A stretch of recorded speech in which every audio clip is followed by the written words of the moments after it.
যেদিনাখনে ঘৰ দুৱাৰ লেতেৰা হৈ থাকে মানে কাম বন কৰিবলৈ মন নাযায় এলাহ লাগে হ'ব আৰু দে অকণমান সময় পাছত কৰিম কামখিনি হ'ব থৈ দে কাইলৈ কৰিম কামখিনি এনেকে ভাবি যেদিনাখনে কামবোৰ থৈ দিওঁ ৰুমটো লেতেৰা কৰি থওঁ ঘৰ দুৱাৰ লেতেৰা কৰি থওঁ একেবাৰে গেলাই থৈ দিওঁ সেইদিনাখনেই আলহী ওলাইহি আমাৰ ঘৰত প্ৰায় তেনেকুৱা হয় জানেনে কেৱল আমাৰ ঘৰতে নহয় বাৰু মই বহুতৰ মুখতে শুনিছোঁ তেনেকুৱা হয় বুলি কোৱা কেনেকৈ মিলি যায় নাজানো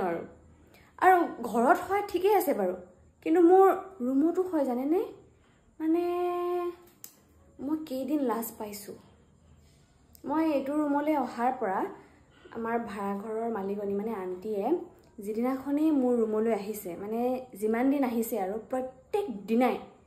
মোৰ এইফালে কাপোৰৰ দম এইফালে কাগজপত্ৰ খেলি মেলি কিতাপৰ টোপোলা এইফালে টোপোলা সেই টোপোলা এই টোপোলা গোটেই খেলি মেলি হৈ থকা মানে কেনেকুৱা অৱস্থাত দেখেহি এনেই বাৰু আণ্টিয়ে নাহে কিবা এটা বিশেষ কাম থাকিলেহে বিশেষ কাম মানেনো কি আৰু কাৰেণ্টৰ বিল চাবলৈহে আহে সেইদিনাখনেই তেনেকুৱা অৱস্থাত পায় কিমান লাজ পাওঁ কৈছোঁ নহয় মই আৰু যেতিয়া চাফা কৰি থওঁ তেতিয়া কোনো নাহে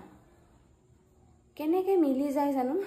আণ্টিয়ে ভাবে চাগে এজন ইমান লেতেৰি নিজৰ ৰুমটো ঠিক কৰি থ'ব নোৱাৰি ইমান খেলি মেলিকৈ থৈ দিয়ে